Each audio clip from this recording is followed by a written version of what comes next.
Hello and welcome to our Haskell Day Preview Show, brought to you by Monmouth Bets. I'm your host, Peter Fornatale. Very happy to be here with you and an esteemed panel. We'll start with the man in the pink jacket, as he so often likes to sport that BetMakers pink.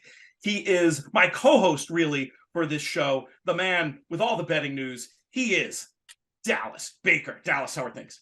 Peter, hello. Lovely, mate. Great to be back online with you. It's been a while since we've done something together, but this is a really good Haskell and it's a really good race day. Won't hold everybody up. Looking forward to getting into it. We've got some great stuff coming up and a great team which you're about to introduce.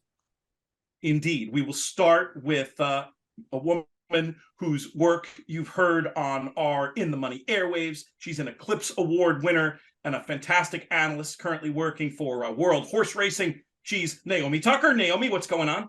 Oh, good. Be joined Eclipse Award winner with you, might I add. Quite the honor, quite the honor. I was actually going to comment on some of people's backgrounds because Dallas has got a great background, but Pete, you're taking the cake there with the surfboard in the back. Does that get any use or? Don't ask me to get out on it. Just a nice decoration we have here. Naomi doing double duty today. Not only going to be giving her thoughts on the form, but also had a chance to talk to some of the key players in the Haskell itself. We'll be getting those tidbits in starting very soon. But first, must introduce a man whose work you know from InTheMoneyPodcast.com, from behind the microphone at Sam Houston, one of the most respected handicappers, form analysts, whatever you want to call him, in the business. He's Nick Tammaro. Nick, what's going on?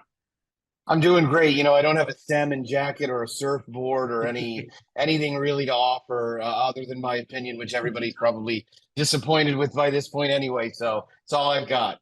We mentioned the fine work Naomi has done in the run-up to this, talking to key connections. None more key than a man just intricately associated with the Haskell at this point.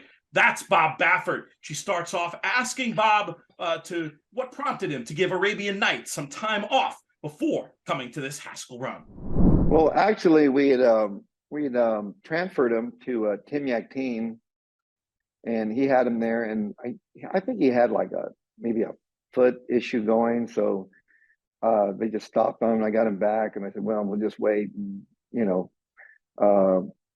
he's running out of time, so we just freshened him up and thought we were trying to hopefully try to make the Preakness, but the timing just wasn't right. So I always had like the Haskell in the back of my mind that this would be the right spot for a horse like that. And he's the kind of horse that I like to give him extra time between races.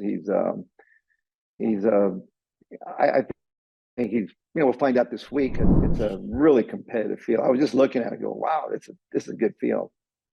Yeah, you're up against the Kentucky Derby winner as well. So not an easy task to come back to, right?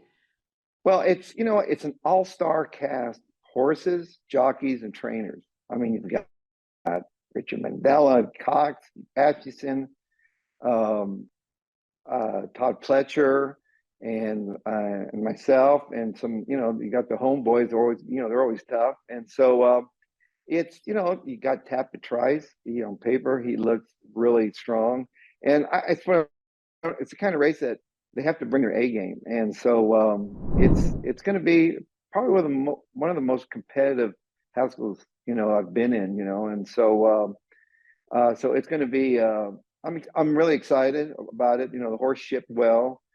Jimmy Barnes is with him, who goes there, and he says everything's gone smoothly so far. And you need luck, and he needs to break well. He's still a young horse. 2 outs, that's it. He's going to get some seasoned horses and an extra anejo. He was like an all-star horse when he broke his maiden, like he was.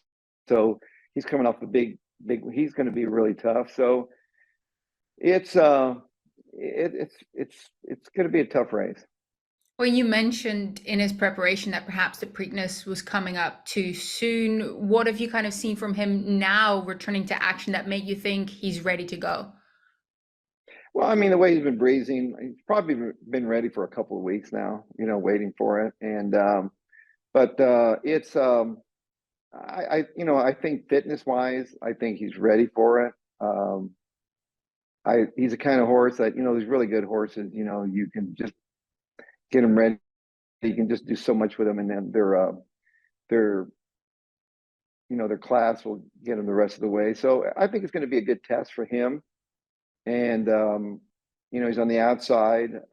So, he needs to break well, at least he'll be in the clear if he, breaks well. And so it's going to be interesting to see, we really don't know, he's been gone to the front because he's so fast, so Johnny Velazquez, he knows the horse pretty well. So we'll see how it shapes up early. Great stuff there from Bob and Naomi. We're going to be getting into some more interviews regarding this Haskell Day. But first, we have a message from Monmouth Bets.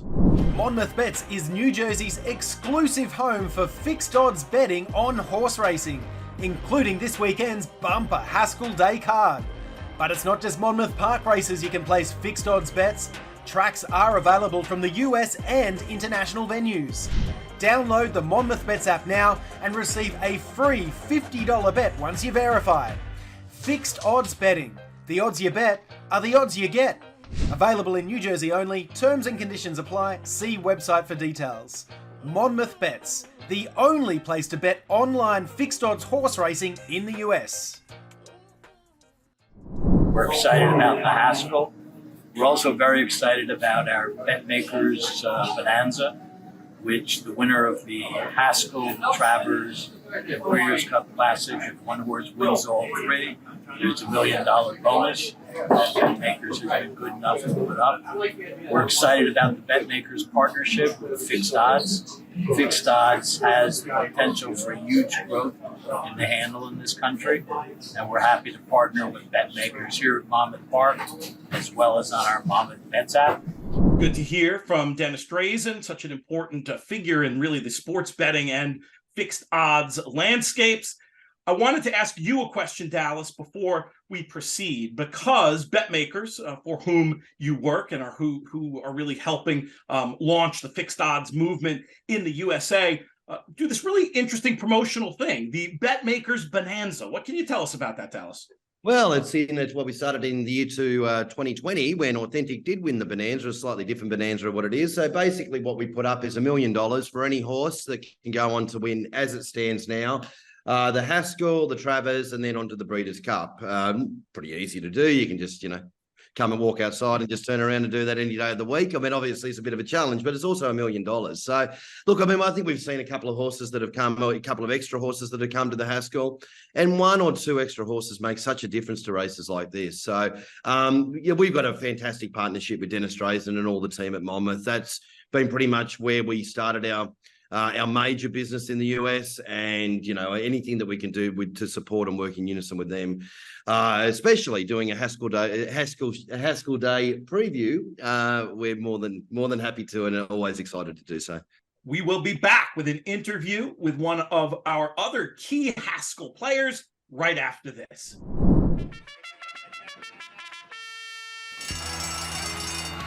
Monmouth Park's featured event is the TVG.com Haskell Stakes Saturday, July 22nd.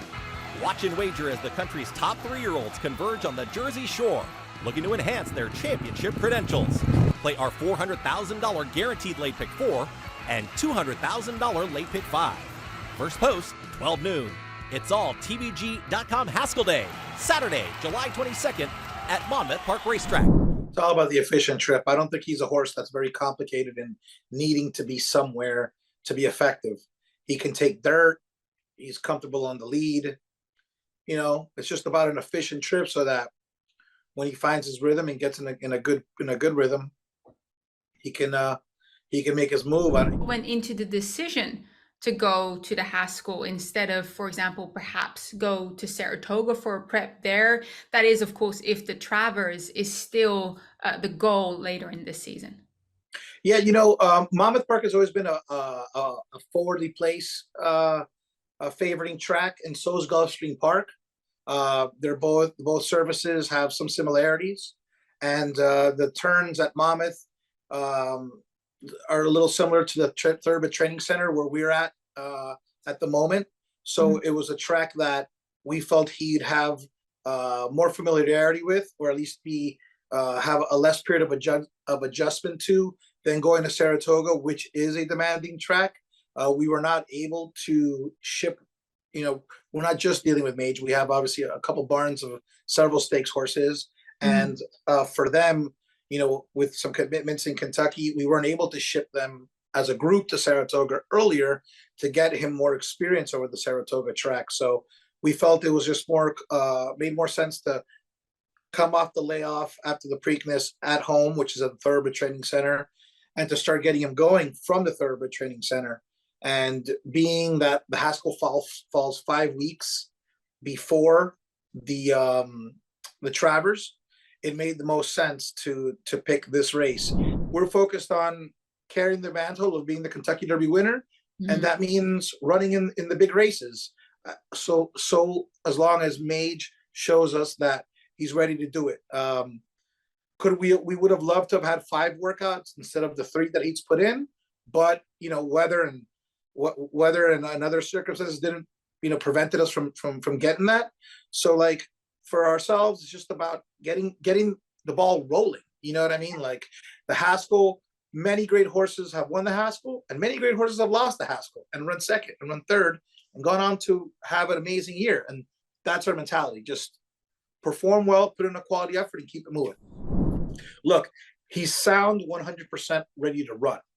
Is he cranked to the gills like he was before the Kentucky Derby?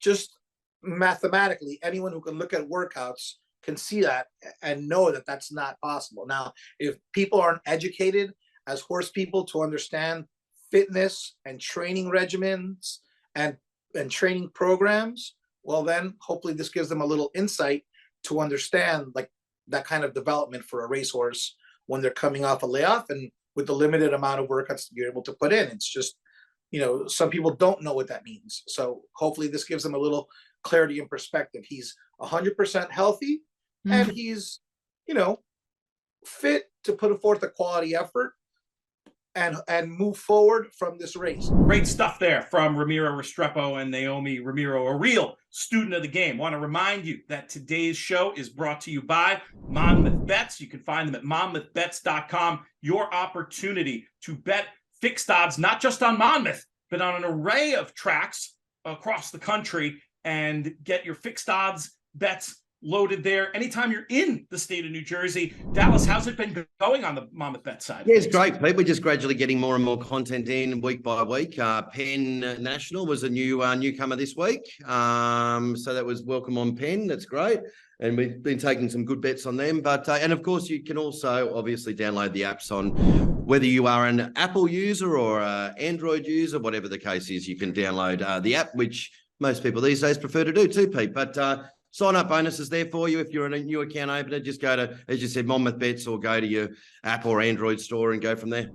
Just to set the table before we get to the race that gives the day its name, we are going to hear from that man, Bob Baffert, again, going for his 10th Haskell. We're going to hear what he thinks makes this race so special. Monmouth Park, it's not a prep for anything. It's a real race.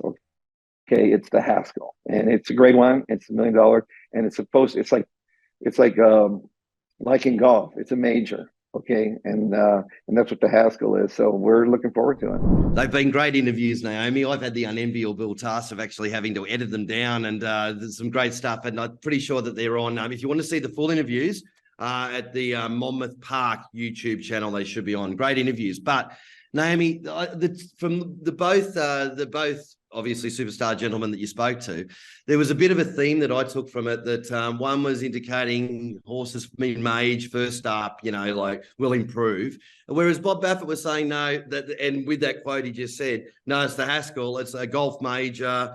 He was ready 2 weeks ago. What was with you doing those interviews? Was that a sort of a take that you took from them? Well, that's quite interesting, isn't it? One person saying, look, it's a prep race. We're looking at the Travers. We're using the Haskell as a step up because it suited us better. Whereas about Baffert is going, this was the goal all along. This horse was ready to fire 3 weeks ago. We are here to win our 10th Haskell. So from a betting point of view, if you are looking at this field, you might want to take that into account, that Arabian Night is firing on all 4 cylinders, and Mage is still developing and continuing in that kind of upward trajectory. Now, thing is though, you start looking at the formula, but Mage is the Kentucky Derby winner, so it's really tough to really pinpoint what you want to do with that. I mean, clearly Bob Baffert has a tremendous record in this race, so if he says he's ready to win it, kind of got to take his word for it, right? Absolutely. Nick, I want to ask you what you think as a horse player when you hear quotes from Ramiro, from the trainer, and they're almost building in that excuse before. So I don't know if it's to reduce expectations, if it's to help in the Eclipse campaign, whatever it is. But as a horse player, do you take that seriously, or do you think they're just, sort of the old college football thing, godding up the opponent just in case they lose? Half and half. Yeah. You try to sort of listen in between the lines, if you know what I mean. Because I've spoken to so many trainers over the years that just taking their word for it, they don't always know either, right? It's still horse racing. Anything can happen. So do I completely adjust my betting strategy for it? No, I don't. No, I do look at just what's on paper, what I've seen, and what I'm thinking. Now, does that mean I might be wrong? Sure, but I'd rather be wrong than taking someone else's word and then they're wrong. I'd rather blame it on myself. So and I think that's the whole part of it. And I know we're running behind time, but I think that's the whole thing is that, we've got great people on this panel that can provide wonderful information, but it's how you decipher it. And I think it should always come back to your own work and your own decisions. Okay, well, what do you want to hear from that trainer? The trainer says, I think the horse will win. Well, whoopie whoop, great. Everyone does. But I thought that having 2 extra works as opposed to 1 was critical. Did it get those 2 works? Is that what I was looking for from the trainer as well too? What are you actually looking for out of it rather than just the fluff? And as Naomi said, read between the lines. Anyway, sorry. Nick, what do you make of Mage in general and this debate we're having about the readiness situation? I mean, at risk of sounding overly harsh or flippant, I just assume every time I hear a trainer talk, they're lying. Because I just don't see what benefit they have. Big shout out to all our trainer friends. I mean, they don't get much out of telling the truth. So, I mean, in this scenario, Ramiro's setting himself up beautifully, and of course, he's a mutual friend of ours for maybe a Miami mayoral run, because it's like the perfect political statement, right? If the horse wins, it's, oh my God, he won and he wasn't even framed. And if he loses, it's, oh gosh, he lost because it was a prep. So, I don't think that, I mean, I'm being cheeky, but I don't think they put the saddle on him without thinking he could win.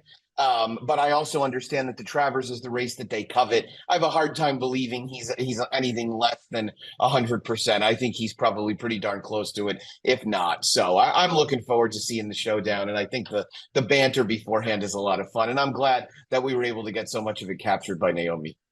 Arabian Night. Let's talk about his credentials. Speed figure wise, this is the horse to beat. Experience wise, you can argue he's got something to find. Naomi, we'll bring you back in. Where do you ultimately land on Arabian Night's chances in this year's Haskell? I went back and forth quite a bit in this race, because I was like, I either go all the way with Arabian Night, everyone's hyping him up to be that star 3-year-old on the West Coast, or I'm gonna go, you know what, let everyone put their money on him. I'm going to hope that this is a little bit out of his league. He's still, he's still developing. He hasn't really faced what some of the others have faced yet. And I'm going to go against him. And that's what I'm doing. I'm going against the Arabian Night. All right. We'll get to your verdict as the conversation. Okay. Well, I mean, I suppose the debate is how good are the 3-year-olds? And I always feel like, as the Australian coming in here, if I criticize the 3-year-olds, it's almost, how dare you sort of thing. But are the 3-year-olds any good this year? Let's just be like Nick just was very brutally honest. Let's be brutally honest. Are they any good? Nick, we'll let you answer that one first. Not particularly. They're okay. They're probably a little bit better than okay. Not much more than that. I mean, speed figure wise, they're a ragtag bunch. There's really been nobody that stepped forward. But, I would have answered the same way a year ago.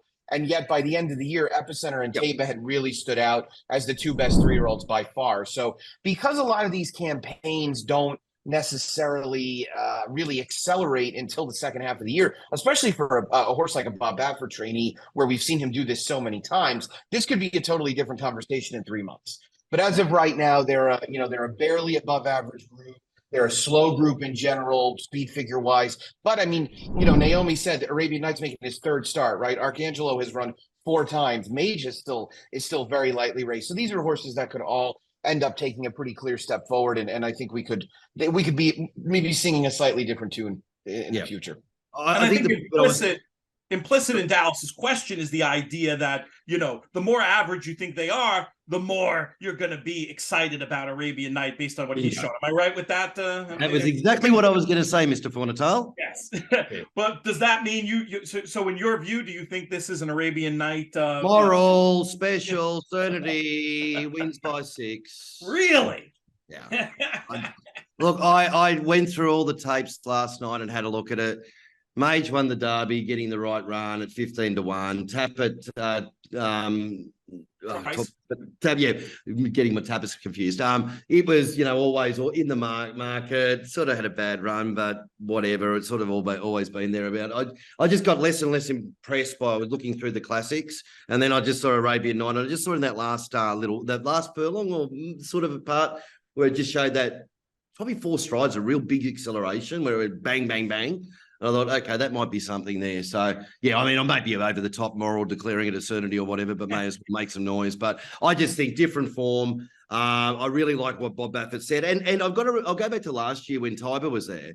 I remember interviewing Bob about it as well, too. And he, at that time, he sort of indicated that Tiber was probably a week or 2 early for it. So it's not like he's come in and just been, building it up, but because this time last year he said it wasn't ready, or wasn't as ready as it should be, or he would have liked it. So from what I heard from Naomi's interviews and all that, I'm Arabian Night for sure.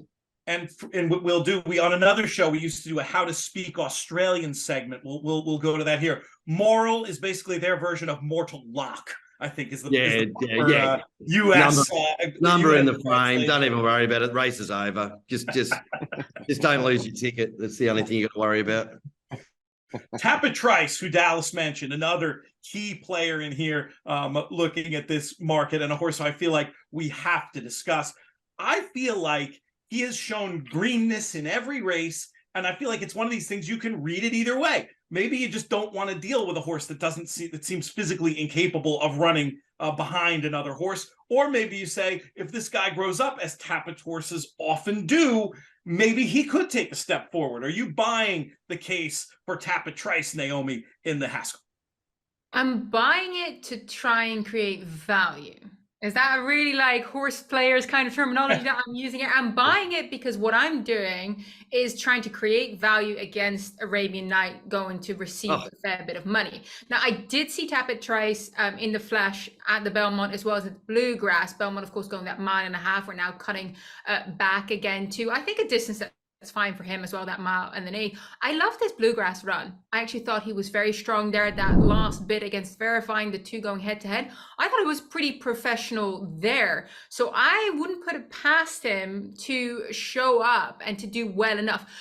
Is he my pick to win? No. Do I use him underneath because I want to create value? That's what I'm doing with him. And you know what, Pete? Can I just add in there too? Yeah, of course. There's no real specific lead up to the Haskell, but obviously, the Derby and the main races are. The amount of times that I've watched a feature race, like a grand final or something like that, and you walk away and go, oh yeah, of course, the favourite in the lead up.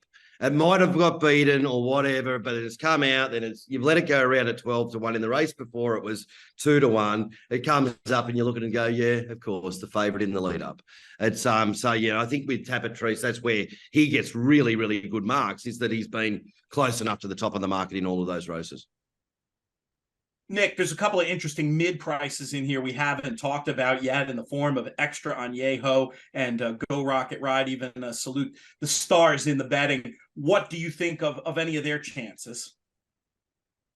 Well, I mean, look, I'm going to need to be resuscitated if Tappet Trice wins this race. I mean, I will be absolutely stunned. This is just so not his game. This is a horse also that came back and worked twice, missed a work, had a work. then ended up going here. It feels like a total afterthought to me. I think he's kind of a takeout killer at 3-1. I think Salute the Stars of that trio is the most interesting. And I know he's going to need to improve again. He ran a heck of a race in the Pegasus, the baby Pegasus, so to speak, in breaking poorly, getting into some early trouble. You know, Kingsbarn's had as soft a trip as you could possibly have, and he wore him down very nicely. Now, this is a huge jump in class. But I like that Brad Cox is sticking with with what he's doing, running this horse back at Monmouth. He ran well there. Joel's a good fit. Joel is going to just take this horse back and basically bank on somebody pushing Arabian Night. And if nobody does, then Joel's going to ride for second. And so this is, to me, if you're looking to bet the exacta and you don't like Mage, you're kind of one punching the 8-3 here. I think that Extrañejo is a good horse. I don't really love the idea of him at 1 1/8 in a race where he's probably going to have to chase Arabian Night for the first half mile or so. I just don't think that's a big recipe for success for him. Go Rocket Ride drew poorly. Otherwise, is a talented horse. Does have the ability to sit just a little bit off the pace. One win for Richard Mandela east of the Mississippi in the last 5 years. I know he doesn't do it much, but just not really his comfort zone shipping outside of California. We're going to get to our verdicts on the Haskell, and we've got some more great content for you coming up. But first, I think we should take a look at this speed map for the Haskell. Dallas, you seem like the one with the absolutely strongest opinion here. How does the pace map back up your idea? Yeah, I mean, look, you don't want a horse to be bustled. I mean, I think over anything when you're getting out to beyond a mile, you definitely just want to be able to jump. I just like horses to be able to jump and flop. So, whether they're a leader or not, whatever it is, just get comfortable early. The outside draw from the leader, there's a long enough run to the straight. So like if something in the inside wants to kick up, don't be silly, just sit outside lead. I think Arabian Night can do that. If he gets an easy, I would be most comfortable if he got an easy lead. But I just don't want to. I would hate if there was a little bit, even the slightest bit of pressure around the first bend, and jockeys getting a bit egomaniac about who's going to lead and who's not. I hate that. So and especially in such a pressure race as the Haskell, I would much rather see him slot in if there's something kicking up and wanting to Yahoo. Who do you think gets the lead here early, Naomi? Do you think Arabian Night can clear? I think they're going to try. I think they're going to try. That's kind of what Bob highlighted as well. And look, he's got Johnny Velasquez on board, right? Hall of Fame rider for a reason. He's going to try. And if it doesn't work out, I'm sure he's going to just sit on the shoulder of Go Rocket Ride or whoever ends up on the lead if he doesn't. But he's on the outside. So there's no way anyone's going to end up going around him and pressuring him. I think that's a benefit for him. Bob did say he didn't really like the outside because then you have to come over, which, yeah, is the case. But I guess the benefit is that nobody's going to be breathing down your neck. You can be the one dominating. And I think that as a jockey gives you options, right? You can intimidate a horse on your inside a little bit. Now, look, he's got Mike Smith on Go Rocket Ride. So I think we've got two very experienced Hall of Fame riders here. So I don't think you can intimidate Mike Smith that much. But still, from that kind of tactical point of view, I'd say that's probably what Johnny's going to try and do, is try and come over, try and clear. If it doesn't work, it's horse racing. He'll probably be trying to intimidate Go Rocket Ride or anyone who's on his inside. And I think it's fair to say Johnny V is probably one of the best controlling riders, whether that's in the lead or outside lead. I think he controls the situation as good as anyone in the country. I liken the jockey on the outside most drawn speed horse, almost like the player sitting on the button in poker. Others have to play their hands before it gets to him. So I think it's actually an enviable spot, either trip being possible. Nick, do you agree? Do you like this draw for Arabian Night? Oh, sure. It's the best draw by far. Bob's funny, right? Because if he had drawn the 1, it would have been, he's got the inside. We're going to have to take pressure from the start. And if you had the 5, it would have been, he's got Go Rocket Ride outside of him, right? It's the best draw big hello to the newly elected president of the Trainers Association of the USA. Yeah, exactly, right. Yeah. I have a communications future in that. But no, I mean, Johnny's the best around when it comes to the front end and or the first over stalking trip. So, I mean, this is right in his wheelhouse. And, pace figure wise, there are a number of horses in here that have never run nearly as fast as Arabian Night did in his second start. So, do you really think Mikey's going on a suicide mission with Go Rock and Ride? He's probably the fastest horse in the race, push comes to shove. I don't see Extra Añejo going, given that he rated comfortably off a runoff speed horse last time. I think Arabian Night gets the lead when they straighten out down the backstretch, and he's going to be awfully tough from there. Let's get to the verdicts on this year's Haskell. Dallas, you've already tipped your hand. Naomi, how are you going to play this?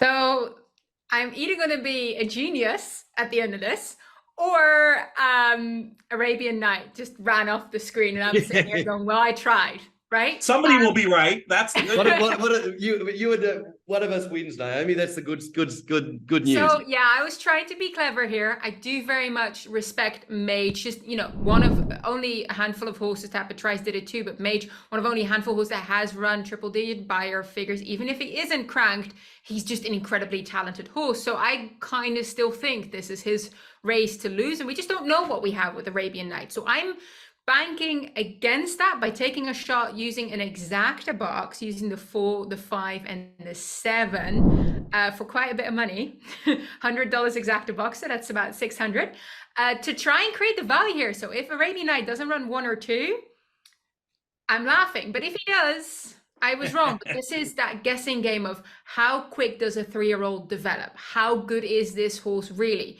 We don't know. He could indeed be the star of the 3-year-old crop. Nick mentioned there hasn't been like a standout horse yet. But I'm going with taking a stab in looking at the market and looking how it's shaping up at present, because I think Arabian Night is the favorite and will continue to take all the interest. Nick, let's hear your final answer. Yeah, I hate to just kind of go with the majority, but it looks like Arabian Night's going to be tough here. This felt like I've been a fan of this horse since Breeders' Cup Day last year, and I asked on Twitter about a month ago if anybody knew where he was running, and I was quickly told the Haskell, and I thought to myself, well, if Bob's running this horse in the Haskell off a 180-day layoff, then he's or nearly 180-day layoff. He's going to be ready to go, and these workouts look like they've been. I've not read any workout reports. I've not seen any opinions on how he's been training, but I'm guessing if he's firing off 7/8 breezes every Saturday, he's going to be doing pretty well. So I think he'll be awfully tough to handle, and I'm looking forward to seeing how it all shakes out, because one thing we do have in this race is depth. So, whether there is a standout yet, we'll see. I think we'll learn a lot more from this one.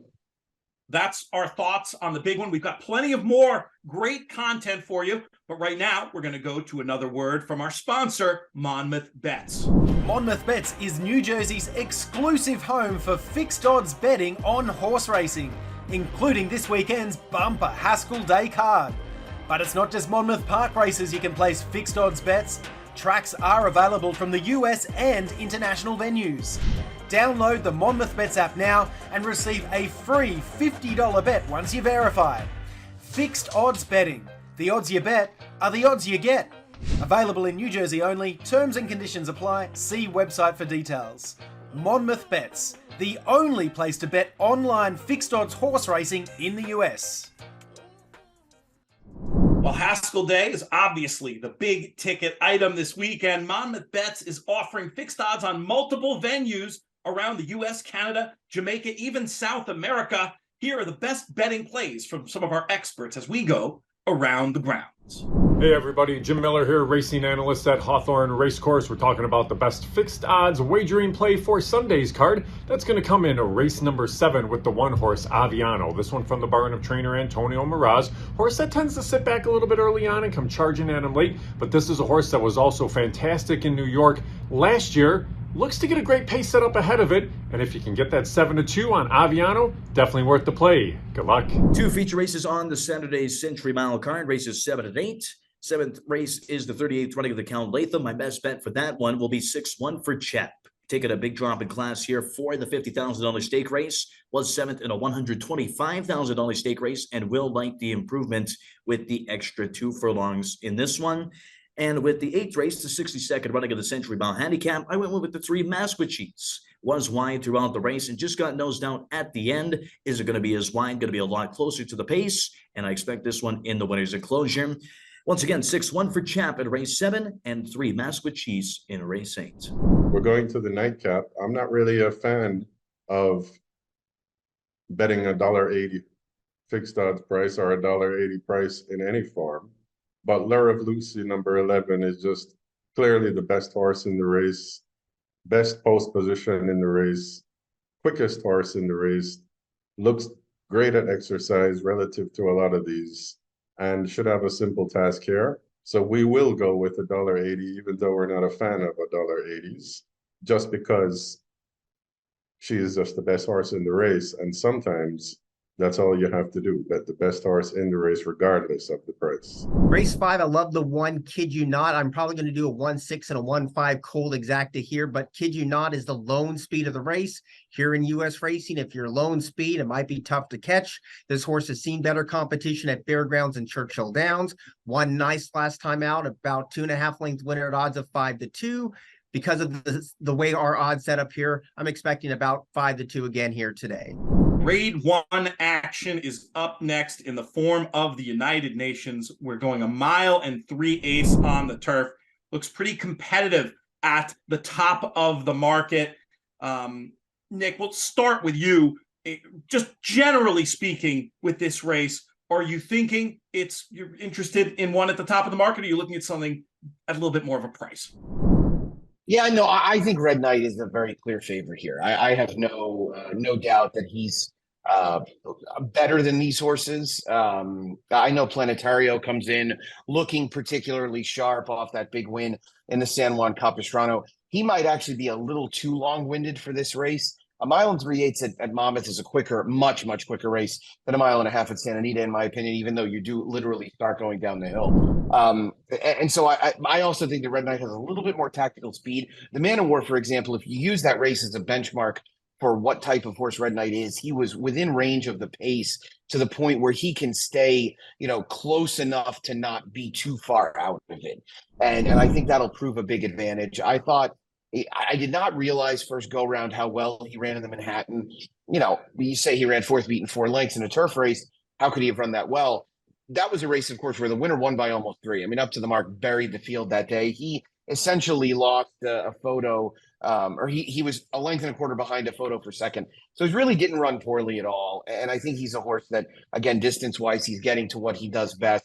I think class-wise, he's also kind of a standout to me. Before we get out of here, I want to show in graphic form the plays that our experts have come up with on the show here. And let's take a look at that right now. You can see how Naomi and Nick are going to go head-to-head here and spend some of their money across this loaded Haskell Day card with all these stakes and great betting opportunities from our friends at Monmouth Bets, monmouthbets.com. We encourage folks to sign up. There's even a little bonus offer now, Dallas, for new Monmouth Bets signups. How does that work? Very easy, Pete. Just get on, verify your account, and you got a free $50 bet. So, like, if you are in New Jersey, whatever you think about fixed odds or whatever, you might as well just grab a $50 free bet and never come back if you don't like it. But give it a try. Look, I mean, it's great fun. I mean, the element of fixed odds just puts such a different layer into how you assess racing. Like, we're here talking about the value, the price, and like Naomi was saying, like looking for some value in races and all of that. And it just puts such it just adds more excitement to it, and it just really is the grabbing of people where it really can gravitate towards and get really hardcore racing fans, who enjoy betting and enjoy the skill of trying to win on the punt. We are just about out of time. Does anybody have any closing thoughts for our audience before we get out of here? Yeah, go sign up at Monmouth Bets, right? Get involved in fixed odds betting. It's a new wave that is ready for you. Get on board. And don't forget the app or the App Store or the Android, whatever you're using to, if you want to use an app rather than the traditional website. Well, like you said, fixed odds allows you to lock in that value. So if you have a strong opinion and you think that the odds actually are, way too high for the chances the horse have, lock it in now, because that's where you secure the value. That's obviously something that you can't do with the tote pools when it's commingled. But with the fixed odds, you can basically do whatever you want and it's locked in. which is awesome. How does the phrase go, Dallas? The odds you bet are the odds you get. I've said that once or twice on We've the said In the it Money. once or twice, Pete. Yeah, lovely. Yeah, and I'm thinking you've got your normal sign off with may the photos go your way or whatever. Something like, hey, that's my line. We can't have you steal. Well, may everybody get the best odds. How about that? For Nick Tammaro, for Naomi Tukker, for Dallas Bakers, and our friends at Monmouth Bets and MonmouthBets.com and the Monmouth Bets app, I'm Peter Thomas Fornatale. May you win all your Haskell Day fixed odds photos.